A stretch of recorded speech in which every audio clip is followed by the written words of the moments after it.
that. But at the root of it all is some sort of disorder, some sort of need around being loved, tolerating being loved and loving. That's what it always comes back to. Always comes back to.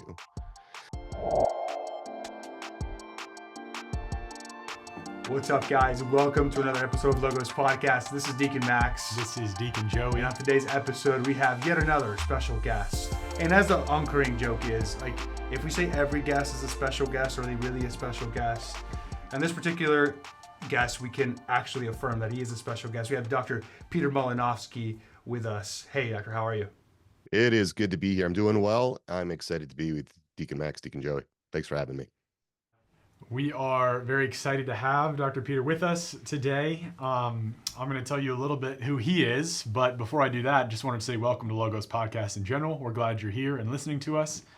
Deacon Max and I are seminarians and we're Catholic deacons. That's hot coffee. Oh my gosh. Yeah, definitely wow. Deacon Max just came in here before this episode. He was a little bit late and he said, I had to go get coffee. I was struggling this morning. Burned the crap out of my lips. That's all right. Anyways, Deacon Max and I are seminarians and deacons studying to be priests. And this podcast is all about introducing you to the beauty and the richness and the truth of the Catholic intellectual and spiritual tradition. So we have an exciting guest with us today to help us do that. We're going to be talking about, Dr. Peter and his ministry, and then in particular, addiction to pornography, which is a huge plague in our society today that we want to just address and hopefully help some people work through. But I just want to read a little bit about Dr. Peter, and then Doctor, I'll give you a chance to introduce yourself and tell us a little bit more than what's here in this fancy bio that I found. So Dr. Peter Malinoski is a clinical psychologist and the president and co-founder of Souls and Hearts, which is an online platform that offers Catholic mental health resources and courses. He has over 20 years of experience, and I think that's probably more at this point, right? How many years of experience? So I've been a psychologist since 2000, so 24. Okay. Yeah. 24 years of experience in private practice, specializing in resolving problems and healing wounds that bridge the psychological and spiritual realms. He helps his clients overcome unconscious psychological factors that hinder their capacity to receive and give love to God and others.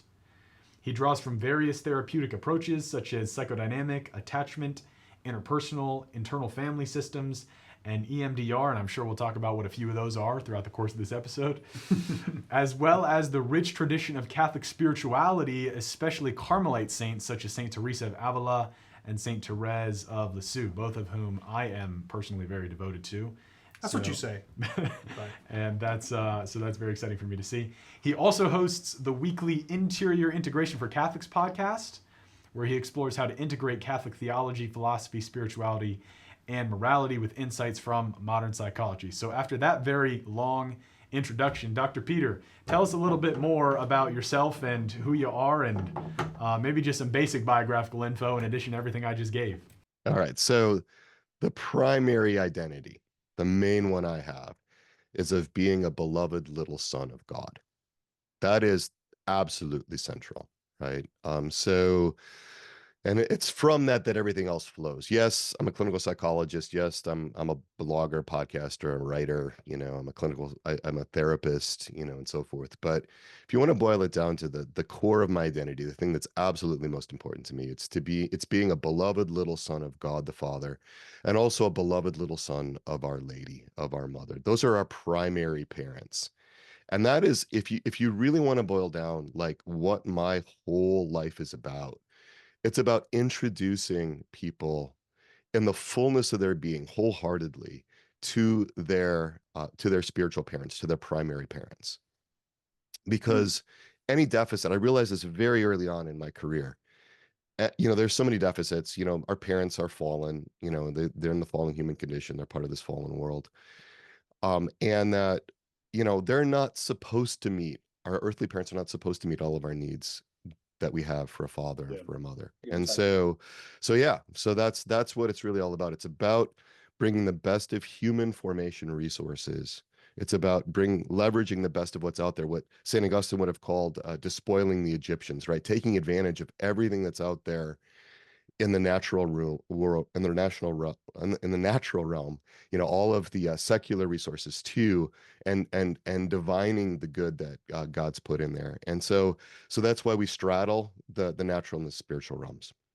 And so just as an introduction too, Doctor, I mean, you emphasize this word a lot, integration, which we've been using a lot. It's kind of a buzzword on Logos podcast as maybe the last 2 or 3 episodes a lot. But this word integration that I know you carry out in your souls and hearts ministry, and I mean even as a part of the title in your podcast, right? Interior integration for Catholic podcast, which is kind of the thrust of this episode in a lot of ways, is to talk about what integration looks like, as you're talking about, to introduce people or reintroduce and re-emphasize their noble identity as a beloved son or daughter of our Lord Jesus Christ.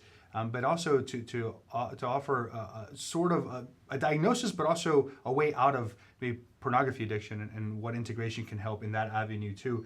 So if you would, Doctor, just like briefly, talk about your ministries. I'm personally interested because I'm not very familiar with them, to be honest with you. But in our brief discussions about them, I'm sure our guests would also like to know briefly about what these are in line with your theology and philosophy that you just presented to us. So when most people think about integration, they think about, how do I integrate with others? Like how integrated is the parish, or how integrated is the family that I'm in? What are people's roles and so forth? And I'm not focused on that. What I'm focused on is interior integration. And this is what St. Thomas Aquinas would call, is often translated as an inner unity, an inner unity. And this is getting to be really huge in the trauma world. In fact, the trauma world is catching up with St. Thomas. That's why we like it around here. In terms of figuring out that one of the most significant hallmarks of flourishing, of health inside, is how integrated is the human person. And so what do I mean by integration? And especially, what do I mean by interior integration? Well, what I mean by that is that we are coming together as a unity and a multiplicity, right? We're not a single homogeneous, unified personality. We're not supposed to be. There is a relationality and a multiplicity within us. But just kind of like an orchestra is one, but it's also many, right? It's got many musicians, it's got a conductor. There's a oneness to it, but there's also a multiplicity to it. So are we. And it really, if we don't have that integration, then we are fragmented. And that was the result of the original sin in the Garden of Eden, the sins of others, and our own personal sins. In fact, if you look at the word for devil in Greek, diabolos, right? What does that mean? It means the scatterer, right? The divider. To throw across, right? Yeah. Yes, right. So this concept of interior integration is really primary because, as St. Thomas says, and this is brought out most wonderfully, I'm going to have to show you this book. I just love this book. This book is called The Metaphysical Foundations of Love. Whoa. And it's by Anthony Flood. He's out of North Dakota State. And he really makes clear in St. Thomas that the reason this interior integration is so important, or what often is translated as inner unity, is because without it, we can't have union with anybody. In fact, he argues that the degree to which we're integrated, the degree to which we have internal unity, that's the cap for a union with anybody else, because you can't be united with somebody if you're fragmented. So this isn't just a nice thing to have. This isn't just sort of a pleasant little feature to have in your internal organization. This is absolutely essential to pursuing that union with God that we're called to. And so many people are fragmented, yes, on the spiritual level, but if you look at the roots of that, it goes to the natural level. Right? St. John Paul II says that human formation is the basis of all formation. He says all priestly formation in the PPF 6, the Program for Priestly Formation 6th edition, quotes Pastoris Dabo Vobis, where he originally said that back in 1992. And so this is human formation in the service of us being able to enter into our destiny and to fully embrace our identities as beloved little sons and daughters of God and heirs of everything God has ready for us. So I have a couple comments about that, and then a question for you, Doctor. First of all, to any of our listeners who might be I think actually in recent years, and this is a good thing, that the kind of stigma that psychology has, especially in the Catholic world, is diminishing. I think we are starting to realize how good and necessary good psychology can be. But for anyone who is, listening to this and a little bit skeptical, like, why are these two Catholic seminarians who are going to be priests interviewing a psychologist? Well, I mean, Dr. Peter just kind of pointed to the example of St. Thomas Aquinas. And this is exactly what St. Thomas Aquinas did in his methodology of trying to discover the truth about God. He was not afraid to read pagan authors. He was not afraid to use, quote unquote, secular sciences in his pursuit of the truth about the human person and the truth about God, because he knew that all of it comes forth from God ultimately. And so Dr. Peter is doing something similar in his ministry. He is trying to, get, I mean, there I go, comparing you to St. Thomas Aquinas. So you're welcome. That's a pretty good comparison. But the methodology is similar, right? Not being afraid of what the secular sciences can, secular, whatever you want to call them, can give us, and actually using those to get to the truth about the human person. So I just want to give that little disclaimer for anyone that this is actually a really good thing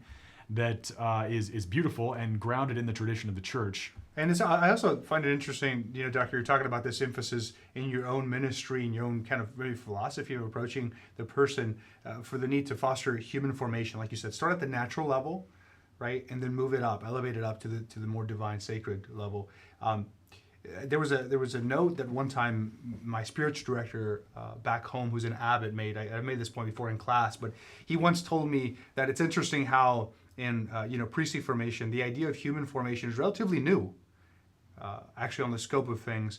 And he says that one of the reasons why is because for a large part of Catholic history, perhaps, and maybe even human history, there's at least like basic things regarding kind of what it means to be a man, a woman, a child, what it means to be formed in a home that's united, maybe parents that are in fact married, where wounds always have existed, right, since the fall, but where they've been maybe exacerbated and become more explicit. And not only that, with the evolution of psychology, I think, and I speculate, maybe that's one of the reasons why human formation has entered into our formation, and as you're arguing, even needs to be an essential part of everybody's formation, to emphasize where are our human strengths, our talents, but where also are our failures and limitations, and how can we bring those before God to be healed, as you're talking about, interiorly, so as to be able to enter into unity with others and then with neighbor and with God, right? Which is kind of your project here. I just thought it was kind of interesting. Which leads me into my question for you, Doctor. I mean, you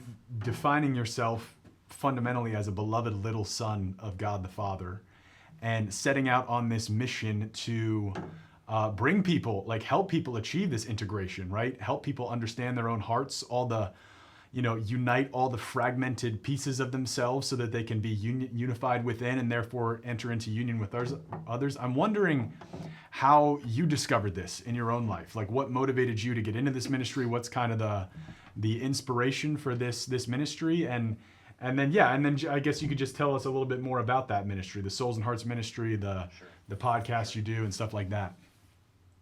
So I can sum it up like how I got launched into this in 2 words, and those 2 words are spiritual trauma. I experienced some really significant spiritual trauma when I was in college.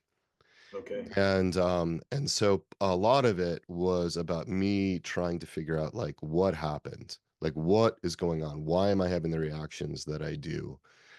And so this led me to and frankly, in dealing with trauma, and we're talking 1991 when I'm facing this, there was very little out there in the secular world even at that time about trauma. Like, there's been a revolution since 1991. 1991, a book was published called Trauma and Recovery by Judith Herman, and it is an excellent book. It's sort of like the first book in a whole new generation of books on trauma. And I was finding that a lot of the things that I was encountering from Catholic sources just were not that helpful. And so I also had a deep sense that I wanted to look elsewhere, not for things that were outside of the church or inconsistent with the church, but became clear to me that, the church isn't supposed to, being to take over the fields of clinical psychology and abnormal psychology and cognitive psychology and attachment theory and memory and sociology and systems theory and traumatology and neurobiology and neurophysiology, endocrinology, all of that. I mean, that's for lay people, right? And so I had a deep sense that part of the reason I experienced these wounds was to be able to dedicate my life to helping others who have had similar traumas, especially spiritual traumas. And so what I discovered very early on in my studies, I went to graduate school in clinical psychology. What I discovered very early on is that so many spiritual problems that people have are really spiritual consequences of problems in the natural realm. Hmm. In the natural realm, maybe explore that a little bit, Doctor, if you don't mind saying. Just like, what do you mean by natural realm? I think we know what that means, but just for our listeners. Yeah, so let me give an example because it might make things clearer. I early in my career as a psychologist, I ran across a number of people that um especially women that were relating to God as mother. So these are Catholics, right? And instead of trying to correct that, instead of, taking some sort of, apologetical or hermeneutical or scriptural or some other pedagogical approach, like Yeah. what, why? So just tell me about that. I get curious about that. And what I found time after time after time for, Catholics who were looking to God as mother was that their relationships with their fathers were terrible. Their relationships with their earthly fathers were fraught with neglect, abuse, trauma, other types of things that made a father image in the natural realm, in the basic human relationship between daughter and father, some sons and fathers, made that really toxic. And so Yeah. you could look at these folks as being, heretical, or you could look at them as being misinformed, look at them as in need of correction, or you could look at them as trying to hold on to a relationship with God, trying to Yeah. hold on to their relationship with God so that they didn't have to reject, God altogether. Right. And Right. so, what I was finding early on in my career was that so many people, had difficult relationships with authority figures, father figures, mother figures. And this played out in ways they had no understanding of. It was all so unconscious in their relationship with the three persons of the Trinity, with with Our Lady, with the church, Mm. with priests who are tremendous transference objects where people displace all sorts of their issues. Um, and Really? so I was realizing that so much of this had its roots in these natural of psychological processes, emotional regulation stuff, the ways that, internal object representations, which is how we understand and create internal representations of other people. Like this was not stuff that you were finding in the early church fathers. The early church fathers cannot provide you. At least I've never found it. If anybody can ever find me this, I would love to see it. But I would love to know if anybody can find me a good treatment for bulimia in the early church fathers. Like, where is that? Mm. Right? There's got to be some Yeah. ways that we develop this. And even in things like scrupulosity, often that's really conceptualized as a spiritual phenomenon. But there's so much of the natural realm in going on in folks that have scrupulosity, at least in the ones that I've worked with. And I see that over and over again. So what I think we've neglected, I think what really needs a lot more emphasis is this little corner of the vineyard that I'm in, which is all about understanding these things at a foundational human formation level. Because what did St. Thomas Aquinas say? He said that grace perfects nature. It does Yeah. not destroy it, right? And some people will translate that as grace, builds on nature, but the actual in the Summa, it actually says grace perfects nature. It has to have nature to perfect. And a lot of times people are trying to build spiritual castles in the air without a firm natural foundation. So that's what I decided. This is what I've got to be about. I've got to bridge these two things. I've got to help people shore up the natural foundation for their spiritual life. In order to do that, I'm going to be like St. Augustine. I'm going to be like St. Thomas Aquinas. I'm going to seek out from wherever I can find it, wherever God has buried the treasures, and co-opt all of that, bring that all into a Catholic anthropology. That's really important, that we understand this through the lens of what we know to be true by divine revelation, and that we harmonize what we find in secular sources with what we know to be true in divine revelation, rather than the other way around, which is part of the reason why some Catholics, frankly, have some real concerns about psychology. Those concerns are not all ungrounded. There's been a lot of people that have been harmed by psychology that's either been psychotherapy, counseling that hasn't been that good, Yeah. or it's not been grounded in a proper understanding of the human person.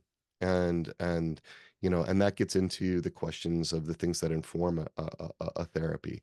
And So, I mean, I really want to be careful and cautious and very much discerning about, the way that I practice and what I offer people. Is that really grounded in what we know to be true, and what we know to be good and beautiful? Is it grounded in a Catholic theology, philosophy, especially a Catholic metaphysics, Catholic epistemology? So, I think that's the church's evangelical effort at her best, to empower people to be able to engage the world, their own professions, using their own talents. Today's first reading, which our listeners, by the time you're listening to this, we have well past that. But from the reading from Corinthians, from St. Paul, he's like the body of Christ is one, but it has many parts, and we're also celebrating St. Robert Bellarmine. I'm just thinking about this as providentials. Today we're celebrating St. Robert Bellarmine, who was a good physicist in his time, which lent him to be part of the conduit between Galileo and the church during those infamous trials. And all that to say that, like, you take the natural things, you work on the natural things, and then it enables the larger picture of salvation to unfold, Yeah, and then just, some even more kind of theological background for our listeners. According to our understanding, Doctor mentioned that grace perfects nature, and even that might be abstract language for some people who aren't used to thinking in these terms. But what we understand in terms of our Catholic view of the human person is that when God created humanity, he created us with a human nature, right? And that human nature had certain faculties, certain powers to it, right? We had an intellect with which we could know. We had a will with which we could choose and love. And then we had a memory, and we had imagination, and we had affectivity, all emotions, all of these things. And what we also had in the beginning, Adam and Eve, was God's grace, right? And because we had God's grace, all of those different parts of ourselves were totally, as Dr. Peter is, trying to help us return to, integrated, right? Mm-hmm. They were unified and all oriented perfectly towards their final end, which was God. Then after the fall, after Adam and Eve committed this sin, what happened? Well, they lost that grace. And when they lost that grace, all of the unity that existed in all those parts of their human nature began to disintegrate. And their human nature still existed and was still fundamentally good, right? That's very important for us. Some of our Protestant friends will say that human nature is completely corrupt and depraved, and you can never do anything good without God's grace. We would say, no, that's not necessarily true. Our human nature, on a natural level, this is kind of that natural level we're speaking of, is still fundamentally good. It's just disordered and disintegrated. And so in the seminary, for example, we have, as they're trying to form us to be priests, we've already alluded to this, but just some more background for our listeners. We have 4 pillars or dimensions of formation in the seminary, right? As they're trying to help us become good, holy men who can become good, holy priests. We have human formation, which is addressing all those natural things, your psychology, your ability to experience emotion in a healthy way. Yeah, it's like, what time do you wake up? Like, are you waking up late? Are you flossing? My guy. Yeah. When's the last time you showered, dude? Yeah, stuff like that. Can you carry on a conversation? I mean, these are truly like the kind of concrete realities we're dealing with here, It's this man cutting his hair, And then on top of those other 3, on top of that one, we have the other 3, which is spiritual formation. That's our life of prayer. We have our intellectual formation. That's the life of the mind, learning the truth about our faith.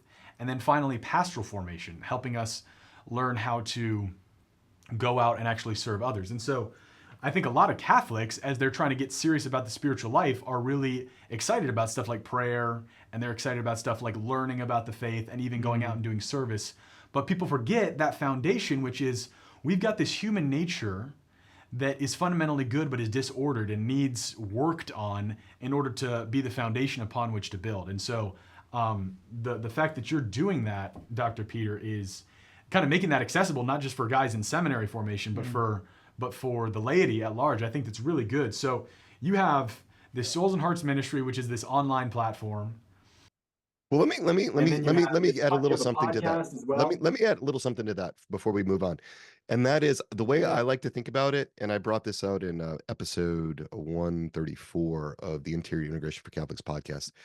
Is I think about this in a mathematical model. So like human formation is like the arithmetic. All right, the arithmetic. And then you get to spiritual formation, and I think of that as like the algebra. Right. And so if you can improve your arithmetic, so many times when we homeschooled kids, and when they have trouble with their algebra, it was actually an arithmetic problem. You know, they weren't doing their long division right or something like that. There was an arithmetic issue. And so if we can really shore up that arithmetic, the human formation arithmetic, it helps so much with the spiritual algebra. It helps so much with the intellectual geometry, and it helps so much with the applied mathematics of pastoral formation. Yeah. That's a good analogy. So before we start talking about addictions and pornography and just kind of how you would, taking your approach, like address someone who's dealing with this issue, just real briefly, you also have this podcast called Interior Integration for Catholics. Is that right? Right. Interior Integration for Catholics. Yep. That started out in March of 2020, and it started out with a different name. It was Coronavirus Crisis Carpe Diem, because in March of 2020, everything shut down.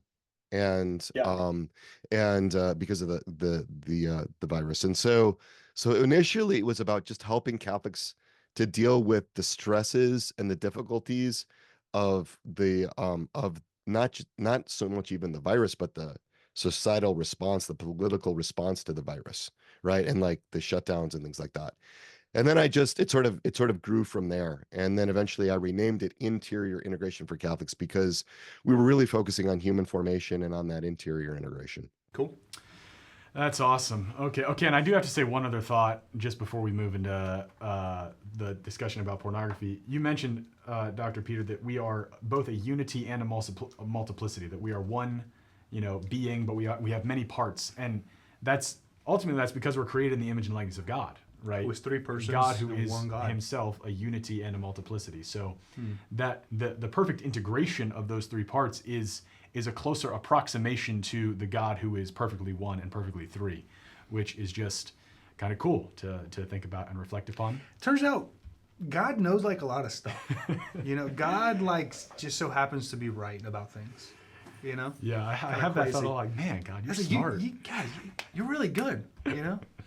Oh man! So this next maybe second half of the conversation, Doctor, we wanted to talk about a topic that is difficult, right? It's difficult to deal with. Yeah. And in fact, actually, right before coming into recording this episode, we just left our own psychology class.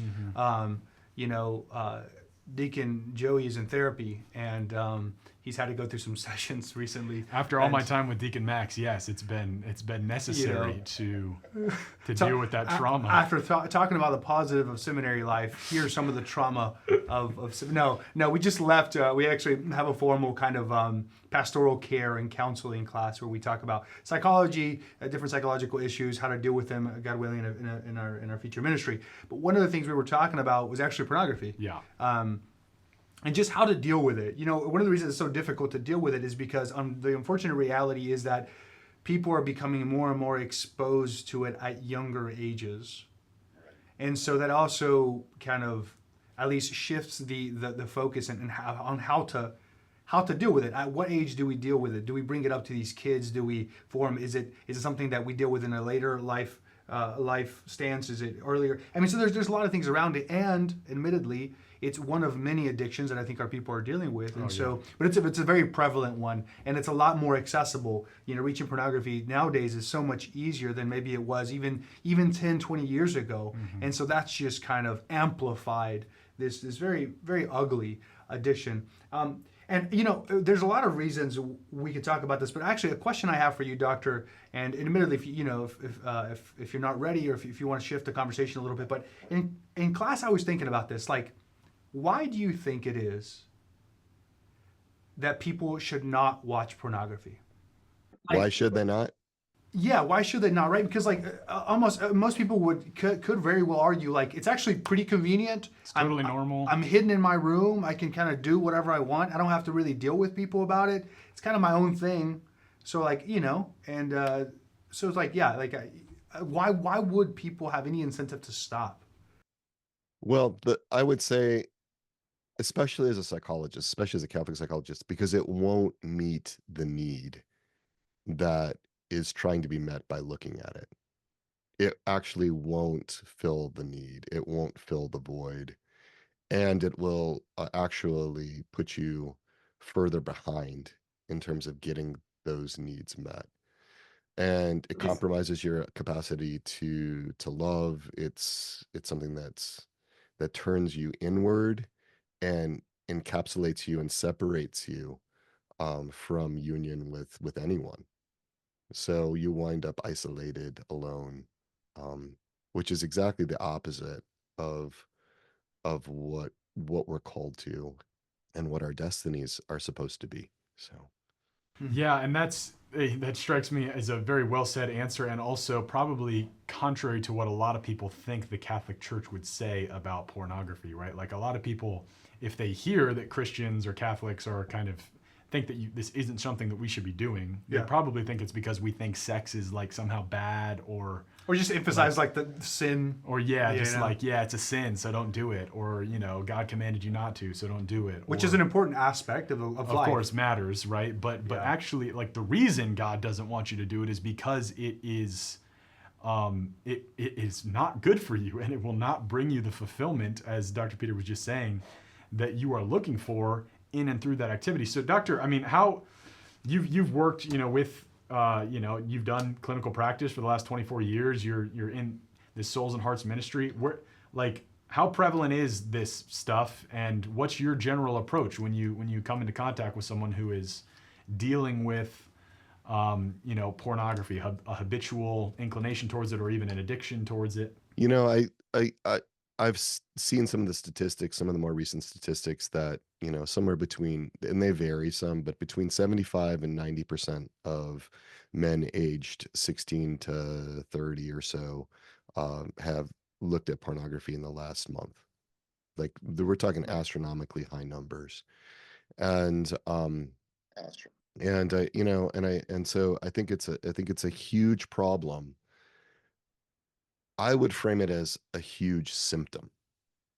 It's a problem in its own right, but it's also a huge symptom. Because what it tells me is that people are not encountering the love that they need. They're not receiving the love that they need. And when that happens, they will start to go after counterfeits. If they operate by their own lights, if they insist on being the captain of their own ship, and seeking out what perhaps seemed to provide something for them, at least at some point, because I really believe that pornography use is fueled by a search to an answer to a problem, a real problem. In fact, I'm reading this book by a Scottish author, Bruce Marshall, and he wrote this novel in 1945. It's called The World, the Flesh, and Father Smith. And he puts these words into the main protagonist, which is Father Smith. He says, "I still prefer to believe that sex is a substitute for religion, and that the young man who rings the bell at the brothel is unconsciously looking for God." Which is Saint Augustine too, right? That's an Augustinian phrase. Yeah. Like the man pursuing a brothel is really looking intimacy with God. Yeah, and so I think when you look at somebody that's using pornography, you're looking at somebody with a restless heart. kind of looking for love in all the wrong places. So you're describing the activity, the behavior of viewing pornography, which is so often accompanied by masturbation, as not necessarily, well, certainly a problem, but at root it is a symptom of a deeper problem. Namely, what is that problem? What is that problem that's causing this symptom? So here's how I think about pornography as a symptom. All right. Now I want to preface this because sometimes people say, oh, well, it's only a symptom. This guy thinks it's only a symptom. No, it's a problem in its own right, but it's also a symptom. And let me give an analogy. If you have a fever of 107 degrees, that's a symptom. That's a symptom. It's also a symptom that can kill you, right? If you have that fever that high for very long, it'll start to destroy you. Yeah. At a bodily level. And so I think of this as both a problem and a symptom, pornography use.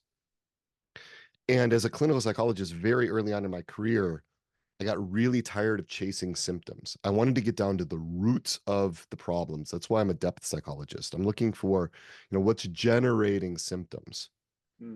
And so when I think about pornography use, I think of it in terms of, okay, this is a maladaptive, unhealthy attempt to solve a problem. And I want to get to know, what is it attempting to solve? Because if we just leave it at the level of a symptom, if we just, if we go to a, just stop it type of mentality, yeah, if we go to just resisting temptation, which I'm going to put in quotes because I think a lot of pornography is actually not temptation. I think it's something else. Huh. If we think of it in those terms, and we just stop doing it, which people can do for periods of time by the sheer force of our will, then we're sort of white knuckling it through life, because the underlying need that's driving or that's fueling or that's creating the impulses toward porn use is not being addressed. It's sort of like somebody saying, I'm not going to eat candy bars anymore. I'm not going to eat candy bars anymore, but they don't eat anything else. Right? They're starving. There's the candy bar. Now they've gone, a day and a half without any food. They're going to eat the candy bar eventually. The likelihood is really high because the underlying nutritional needs are not getting met. You can't just say candy bars are bad for me. So I'm looking at what has God given us that's healthy and good and right and beautiful in order to meet those needs that we have, instead of going to something like pornography, going to something like masturbation. So this problem that pornography is a symptom of, this deeper problem that results in this external behavior of looking for gratification in the viewing of pornography, usually accompanied by masturbation, which is so prevalent and so common with so many of us. What would you say that problem is? Is it different in every single case? Is there one fundamental problem that we're all trying to deal with? It's both. It's both. There's one fundamental problem we're all trying to deal with, but there's also many manifestations of that problem. Yeah. Gotcha. And so one of the things I used to do with seminarian, with applicants for seminary and for seminarians that were going on to major seminary, was to get into depth about the nature of the pornography they're looking at. Like, it's not just pornography. There's more than 1,000 different kinds of pornography. And getting into at a deep level, what's driving that? What's the benefit in that? It gets really kind of messy, complicated sometimes, especially for guys that have kind of scrupulous parts that don't want to talk about it, just want it to go away. But I actually get into it to try to figure out, okay, what's happening here? And what you might find is that a guy is looking at pornography of women in their 40s who have dark hair and dark eyes. Whoa. And that's the kind of porn that they gravitate to all the time. Why is it the 40s? Why is there never another guy in the scene, right? It's always a single woman in her 40s, dark hair, dark eyes, slim, who doesn't say anything, right? And then you look at, well, tell me about your mom. What did your mom look like? Dark hair, dark eyes. It's an attempt at a very unconscious level for some parts of them to have a sense of intimacy with mom, a sense of connection with mom. And they're not understanding that's what's going on. There's a lot of things that are happening in the unconscious. But the impulse of this is to somehow try to heal the need for maternal love. Look at their relationship with the Blessed Virgin Mary, not much happening there. You know, not much, because why? All the energy is going into trying to solve that problem of unmet maternal needs that go back to when they were really small. You know, and so they're not understanding intellectually, consciously what's driving this. And so, you know, so you might have a manifestation like that. You might have, and there could be 1,000 other manifestations like that, but at the root of it all is some sort of disorder, some sort of need around being loved, tolerating being loved and loving. That's what it always comes back to.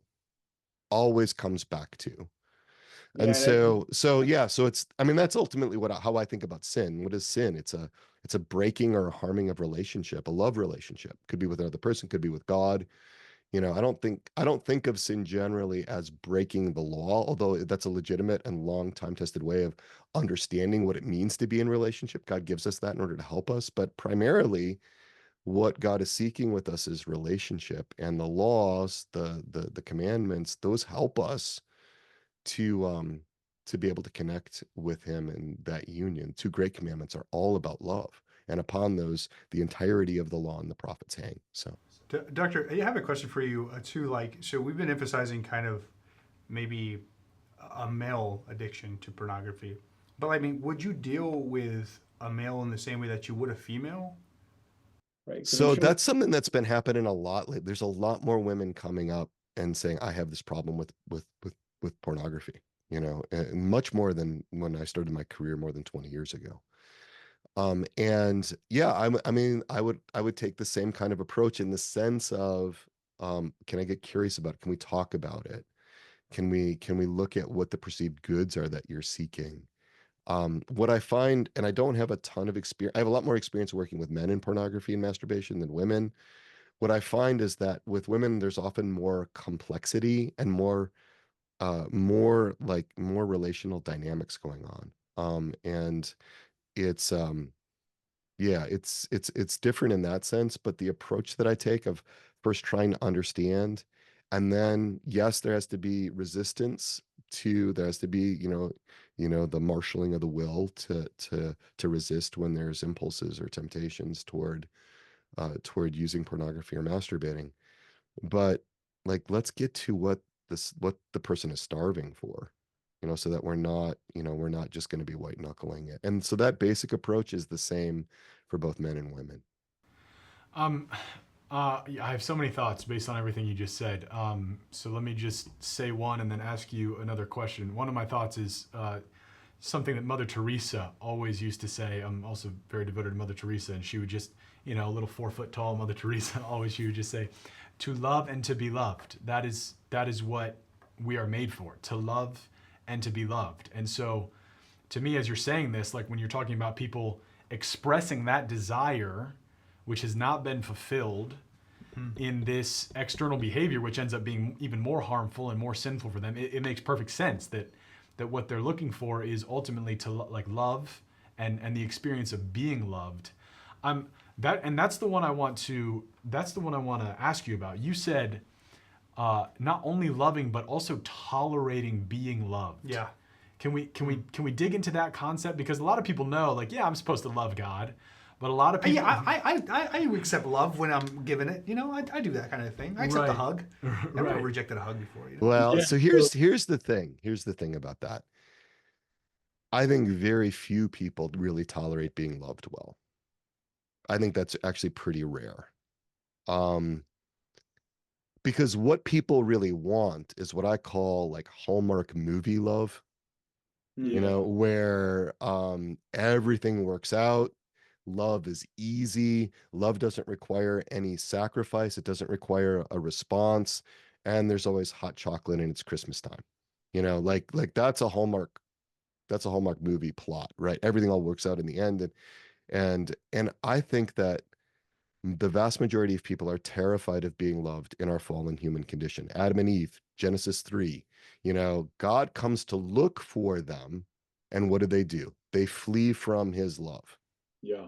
They flee from his love.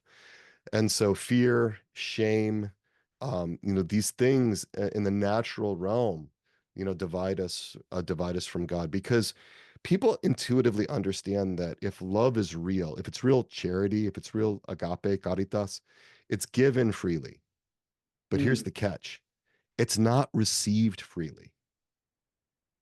If you really are going to embrace the love of God, if you're going to embrace charity, caritas, it's going to be painful for you in our fallen human condition. It's going to burn away things that are sinful. It's going to displace things that are imperfect or disordered. It's going to even require you to give up lesser goods for the greater good of that love. Yeah. And so there is a cost to being loved. And that's why I frame this in terms of tolerating being loved. Most people, they think of love and they think of what's nice or what's gratifying. And Well, it's love easy. love isn't really like that. Sometimes love is gratifying, but sometimes it's not. So people are looking often to bend reality. They're trying to bend the nature of love to something that they can control, something that they feel safer in, something that doesn't require a response, something that, is just about, them taking it in and not having to change, and real love isn't like any of those things. Yeah, real love looks like the cross. Like, right? Real love looks like the cross, and it's a cross from which we're given the grace to be joyful, to have hope, but also to live in eternal Well, life. sometimes it does, but I would hesitate to make a generalization about that, because Yeah.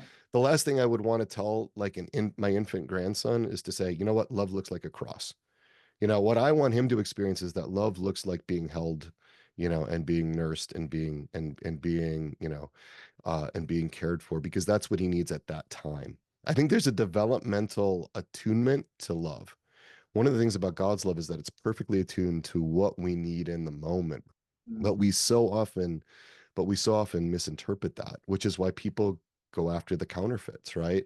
So sometimes I think in a given moment, love will look like a cross, and sometimes it'll look like a steak dinner with red wine, like depending on what God wants to give us in that moment. Es verdad. Es verdad y justo y necesario, Peter.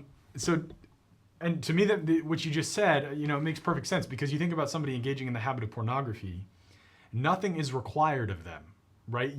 All you are doing when you're viewing porn is taking, right? You're taking and being gratified by another person who doesn't make any demands upon you. They don't ask you to shut the toilet after you use it. They don't ask you to do the dishes. They just bring you the pleasure that you want on demand, and then when you're done with them, you can kind of discard them. And people will talk all the time about pornography's fine because I'm not hurting anyone while I'm doing it. Yeah. Well, okay, first of all, you are enjoying the fruits of the exploitation of another human being. And so even if you're not directly encountering that human being in a physical way, you are indirectly certainly using them. But then also you're harming yourself, because you're training yourself to think of love in precisely these terms, right? You're training yourself to think of love as this thing that I just get to control and that is totally for me, rather than actually learning how to do the one thing that's going to totally fulfill you as a human being, which is to receive the love of another and then offer yourself back in return. So this is part of the And this is I guess what I was talking about by love has the shape of the cross. I guess I meant was love has sacrifice in it, always. There's a dying to the self, and a giving over into the arms of the Father. There's this, by turning to Him, I am elevated, So there's this interplay between love does this. It expands me, and it, JP2 has this image it stretches the heart. That's kind of what prayer is. It's it rips the roots that are sinking me down. It rips them out. And that's kind of, love has this, the mercy and justice. It always has these kind of counter positions, kind of always at paradoxical play at all times in that. I want to, again, another comment and then a question for you, Dr. Peter. You made a comment earlier about the fact that you had worked with seminarians who were struggling with pornography, and it's possible that may have scandalized some of our listeners. What? I was going to say something about that. Seminarians, those perfect holy men? They are perfect and they are holy. the reality of the situation is that this culture that we live in right now is so toxic, and it's so filled with these with access to pornography, and there's so many people preying on young men and young women, as you mentioned, but that even seminarians who are trying to love the Lord with their whole heart, mind, soul, and strength, and who are trying to give their lives to the Lord in the priesthood, a lot of guys come into seminary having been exposed to pornography or having struggled with pornography, because and that just goes to show you how prevalent this issue is, because if these guys are struggling with it and they're like actively trying to like combat it, how much more so must it be prevalent everywhere else when people don't even see a problem with it? It is interesting to me, Doctor. I don't know if you've seen this trend kind of online. Like there's a lot of like kind of the gym bros types, you know what I mean, trying to like implement these porn fasts as part of like their workout regime. Yes. So there's almost something like intuitive in, I think men and women alike, like, hey, we got to move away from this because I don't know what's wrong, but something is wrong about this. You know, I'm at the very least have low energy levels to go do my work or other kinds of things. And depending on how developed the addiction is, because there are different degrees of addiction, right, doctor? Depending on how developed the addiction is, it could be worse for you, and it could destroy your relationships, as you pointed out, like the relationships you do have with your friends, with your family, with a spouse, right, with your brother or sister. I mean, it could really kind of enter into even those, let's say, natural relationships to where it really kind of isolates you even more, as you pointed to earlier. I really respect a lot of the work that Jason Everett has done on this. And he was on my podcast, Interior Integration for Catholics, a few episodes ago. And one of the things he was describing was he was talking with a high schooler who talked about how he went home on the weekend and on Saturday spent 12 hours looking at porn. And on Sunday spent 12 hours looking at porn, and then came back to school, on Monday and had his week. And he was saying, I don't really even want to do it. But I don't know kind of what else to do. Like there was just the sort of like loss of direction. And I do think that people have a deep intuitive sense again. And this, again, I would look at in terms of natural law, that there's something disordered about this. There's something wrong about this. I don't even know that that has to be particularly spiritual grace. I think it's something that we get just through our natural being. But I think also that people have difficulty finding the alternatives. And so yeah, I think a lot of it is about like, can we actually love ourselves in an ordered way? And St. Thomas Aquinas is huge on this, on loving ourselves in an ordered way so that we don't love ourselves in a disordered way. And part of that loving ourselves in an ordered way is to figuring out, like, what do our parts need? Like, what are we seeking with these destructive behaviors? What are we looking for when we engage in something that's grave matter? And I think that's going to be a far more effective way than the way that most serious Catholics and Christians go about fighting this, which is really kind of like whack-a-mole, where, they have an impulse, it comes up, we're going to beat it down, and there can be a lot in sort of some of this, you talked about sort of the Jim Bros, like kind of a macho spirituality, sort of a power spirituality. And my recommendation is actually, let's get small. Let's not get big. Let's get small. Let's remember like who we are, that we're beloved little sons and daughters of God. And there's a lot of elements to that. First of all, there's the beloved, that God loves us anyway. And that if we are separated from him, it's because we've chosen something else. We're little, right? So the Latin is translated in that, let the little children come to me and do not hinder them. The Latin there is parvulos. And parvulos is a diminutive of parvos. So parvos means like little child. And so when you put the diminutive on, it's sort of like señorita and señora. It's like little child, right? Right. So we're not supposed to be like 10-year-olds or 8-year-olds. We're supposed to be like infants and toddlers.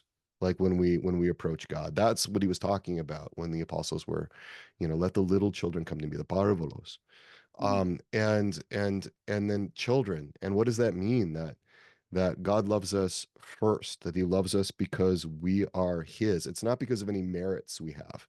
So many people are trying to work through their pornography addiction on their own strength. Yeah. They're trying to do it with their own resources. And there's a Pelagian sort of aspect to this. They're trying to become worthy enough to be loved by God. Yeah. They're trying to overcome their addiction so that they can become acceptable to God. And that's not going to be enough of a motivation. If even if you were successful at that, it's hard to give your life in love to someone who tolerates you.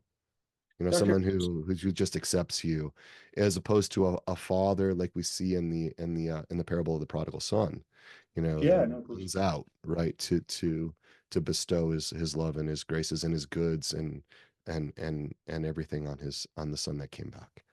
Yeah, Doctor, I did want to share with you when I've listened to your stuff originally before today, just getting to know your work a little bit, and even today when you described yourself as a beloved little child, a beloved little son of God the Father, there's like something in me that's like, it's like a little bit uncomfortable with that. It's like, that sounds weird to me, but I think it is because you have to be vulnerable to become little. You have to that's like that. Yeah. That attitude of receiving love is not easy even for like me, a Catholic deacon who's trying to love the Lord every day. It's still hard. Yeah, and Doctor, too, we had an episode actually on being childlike. Yeah. I don't know if you listened to that episode. I recommend to you too it, see if you like it, see what you think of it. But one of the things we were meditating on is that there is this kind of biological imprint on childlikeness, right? So we're born, right, from our mothers vulnerable, extended outward. We're literally depending on everybody to serve us unless we die, right? And then as we get to the end of our lives, it's a very similar pattern. We're having to be tended to by others lest we die, and it's almost like our Lord telling us, hey, this childlikeness thing is not a joke. It's kind of wired into who you are. Yeah. And this has been my experience, and I'm sure you can speak to this too, and you probably in your own life too, Doctor. When you're meeting with people who are near death, those who are more receptive to eternal life, let's say, open to grace, are those who open themselves up, who become dependent on others to receive grace, who receive the mercy of God, especially the sacrament of confession. You hear this from priests all the time.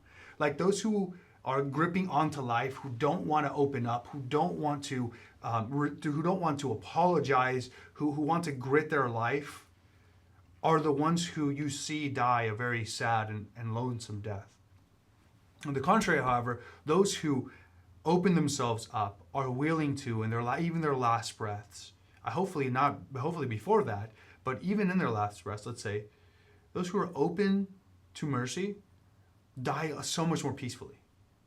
That's the case, when you're born. That's also the case when you die. It's just to emphasize that point, maybe a little dramatically, but to just, it's true. This is a real thing, that I've seen in my own life, and that I think speaks, volumes to, as you pointed to, Saint Teresa of Lisieux, to be a little flower, to be that child again. Because that's so much more powerful than the gorilla beating on his chest kind of technique. And that's one kind of litmus test that I have found in my own life. For a long time, I did not appreciate. A long time, most of my life, did not appreciate Saint Teresa of Lisieux. I thought, what a hyperbolic kind of language, this sort of hysterical French girl. I can be like that too, in all vulnerability, right now. I'm like, what's she about, Oh, I thought you meant you could be a hyperbolic little French girl.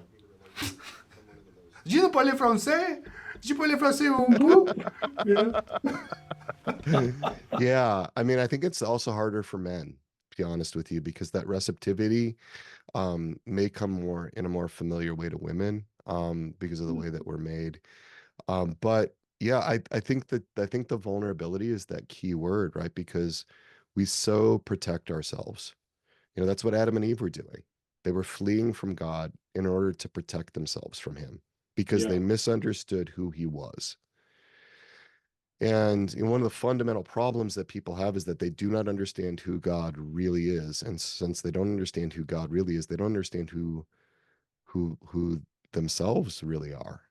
And when we miss on those two main identities, the rest of it's not going to make any sense anymore. It's not going to track. So the question is, can we approach God in our woundedness, in our sinfulness, in our incompleteness?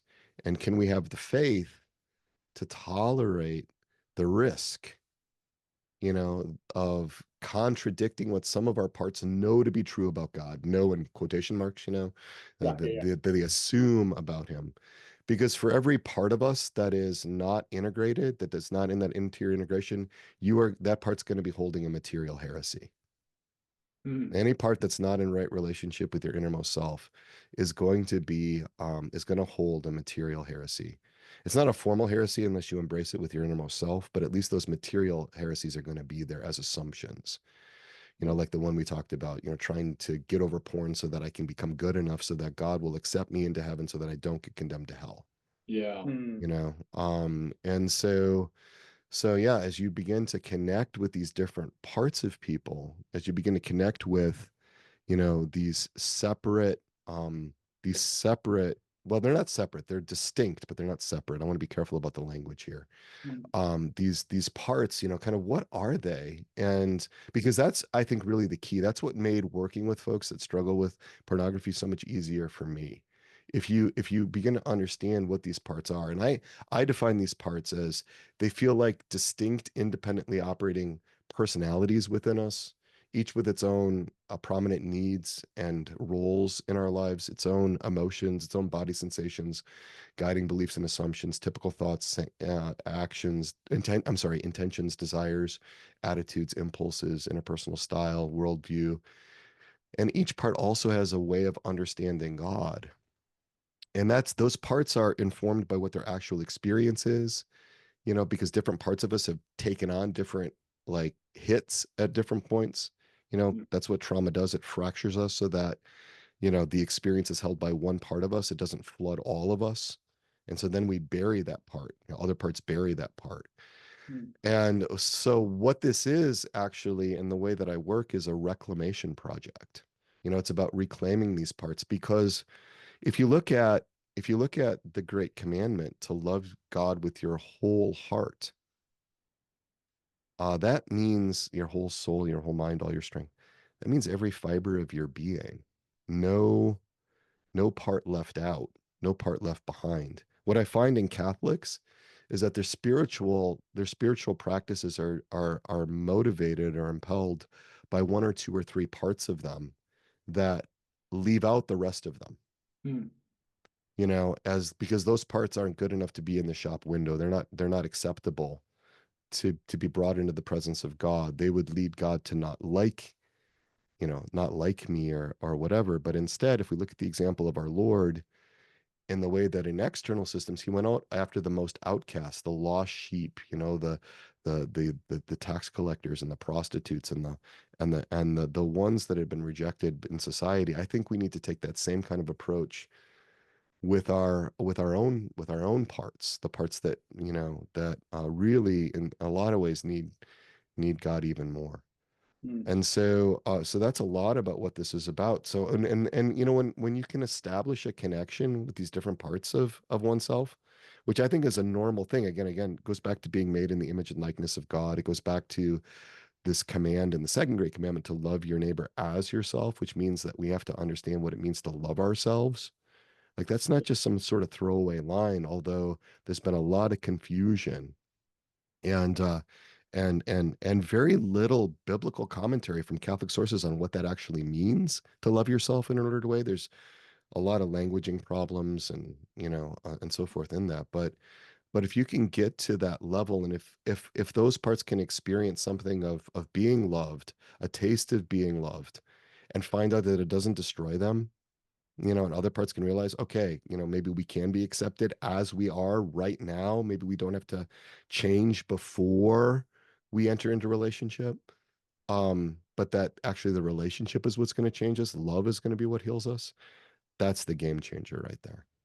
That's the big predictor between someone who's going to get better and Mm. someone who's not, is can they believe that in God's providence and in God's love, not only do they have the faith and the hope and the love, but do they have access to that within themselves across their parts enough so that they can actually enter into a relationship with the living God and find out who he is as he is, not as parts of them assume him to be. That is all very helpful. Deacon Max Yep. has to go to class right now. Yep. So, Class starts in 4 minutes for me. so he's probably going to do that. And I'm going to ask you probably one more question, because I think I would like to ask you one more question. And I also think it's an important question, especially for Yeah. our listeners to be in touch. It's more kind of a practical approach, Doctor, to this theology. And I think there's like worldview that many people haven't considered, Yeah. Catholics and non-Catholics alike. Both to our both sides of our listeners. And I guess I just wanted to give a brief last remarks before I have to head out. I really appreciate your work, Doctor. I really appreciate what you've done. What you're doing. I've recently listened to some of your stuff and read some of your articles that you sent us, and so thank you for what you do for Holy Mother Church, for your faithfulness to her scholarship, to her tradition, and I hope this podcast and our conversation with you bears fruits in people's lives, and so I am interested to see what happens to the last portion of our podcast. I cannot wait to have total control of this kingdom. Please be nice. Please be nice to me. Please don't say bad things about me. But thank you, Doctor, for everything. And I legit have to go to class this time. Peace out. Thank you, Doctor. Be easy. Okay, now that Deacon Max is gone, we can I knew finally. this was gonna happen. No, okay, so Doctor, just my final question for you before we conclude is, on a very practical level, what advice would you have? I mean, for somebody who is struggling with a habit of pornography or an addiction to pornography, or however you want to describe it, they don't necessarily have you to get to the root of the particular expression, but like, what are just some practical kind of concrete steps you would recommend to people? So in episode 114 of my podcast, Interior Integration for Catholics, I actually do a demonstration of working with a young man. His name was Drew Boa, really courageous guy, who came onto my podcast with a fetish, an attraction to pornography that had to do with headgear and braces. And I'll show you what it looks like. So episode 114 of the Interior Integration for Catholics podcast, you can get that on YouTube. Yeah, That's we'll also link to it. we'll get you the links to that. That'll give you an example. Another example is if you go to my my website, soulsandhearts.com/guest. All right, that's the guest appearances page. I did a 100-minute workshop for guys that are struggling with porn. It's called working with parts who want porn. And I get into this really specifically. And then on our website at soulsandhearts.com/therapist, we have a listing of a lot of, I think there's, 25 or 30 Catholic IFS, internal family systems informed therapists who would use similar approaches. So there's a possibility of connecting there as well. There's also a number of podcast episodes. I don't know the numbers. We can put them in the chat or in the YouTube description. But where we did, some podcast episodes on masturbation and pornography use. But overall, what I would say is let's start by including God from the very first step, if that's possible. If that's not possible, then let's work on why. Let's work on why that's not easy. Mm-hmm. And again, I would say it doesn't. I would also say it doesn't have to be God. It really more accurately should be love, because some people just can't because of the shame or whatever. But they could work with Saint Joseph. Okay, they could work with their guardian angel. They could work with another person, a therapist or a spiritual director, somebody. But the last thing that I hope for people that are struggling with pornography use is to just try to do it on their own. Just try to use their own resources. That's a recipe for defeat and failure. And to get at not just stopping the behavior, I say something really radical about this, and that I would say, okay, and when I say this, it might ruffle some feathers, and I want just hear me out on this, in that, Saint Paul, he prayed, that whatever was troubling him, the thorn in his side would be given up, and God didn't answer that prayer. I asked the question as a therapist, what is God asking for? What is God inviting you into by not curing this in the way that you want it cured? By not healing it, like that. Yep. Because he wants much more from you than just not using porn. He's asking for a lot more. And so there might be something in this process of working through this that is designed, that is ordered, God, making good of all things work together for good. Even a porn history doesn't get excluded from that. Yeah. For those, this is the kicker, for those who love the Lord, right? So there's an invitation here. God will use our woundedness. He'll use, our sinfulness to make greater good come from it than would have happened if we never engaged in that stuff. And so can we believe that God is that good? And can we believe that we are that loved? That's what I would say to folks in broad terms. The details of it, we've got a lot of stuff, a lot of resources. If you go to soulsandhearts.com/TOC, that's our table of contents. We've got all of our resources broken down by different categories. There's a lot on there about pornography, masturbation, addictions, and stuff like that. So, and I'd also recommend that you check out Dr. Jerry Crete's book. His last name is spelled Crete, called Litanies of the Heart. It's the first book that's really that's Catholic, and that is really grounded in a Catholic understanding of the human person, but brings in internal family systems and other parts and systems approaches like ego state therapy. You can get that wherever you buy books, and we'll put a link to it, I guess, also in the description. So. Yeah, absolutely. We will link to all of those resources that Dr. Peter just mentioned, and please go to those resources and utilize them, because this is, I'm only a deacon. I'm not even a priest yet, but even in my ministry up to this point, and my time throughout high school, or my time throughout seminary, working with high school students especially, I have just seen how much people are suffering because they are stuck in this habit, or immersed in this habit without even realizing that it's something that they should be trying to get away from. So if that's you, then hopefully this episode has given you the awareness that you're created for so much more than what pornography is offering to you.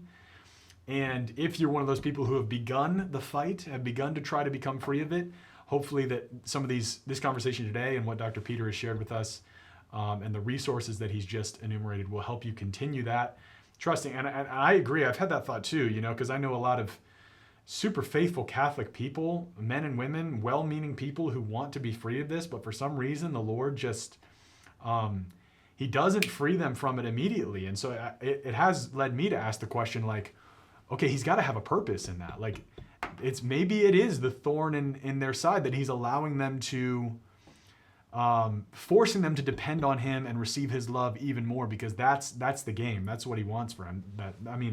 That's not to make an excuse for the vice or the sin, but that it's just helpful to have that perspective that God is working and he is pursuing you with his love, So yeah, Doctor, thank you so much for this. Has been great. This has been an awesome conversation. Really appreciate you taking the time to come be with us. And I could just tell you all sorts of stuff about Deacon Max now that he's gone, but out of charity, I will refrain from doing that. Do you have any last thoughts for our listeners before we sign off for the day? I mean, I think it goes back to where we kind of started with that, that nobody can take from you that identity of being a beloved little daughter or son of God. And there's nothing in your history that can nullify that. There's no sin so great that it can't be forgiven. And if we're going to be separated, it's because we choose something else. And I think what we need to do is to say, look, it's not,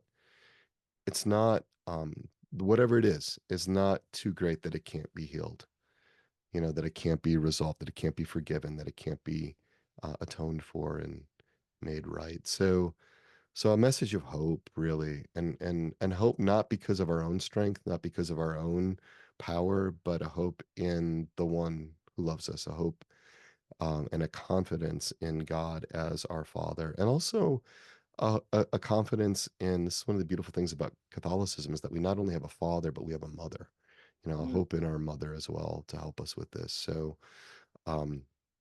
So, yeah, and to find, to find somebody to walk with you if you're struggling with this, to find somebody to walk with you, to individually accompany you with this, and and not to do it on your own. So it would be, again, just emphasizing those critical points. But it has been a pleasure to be with you, Deacon Joey. Thank you for the time. Thank you, Deacon Max, in absentia.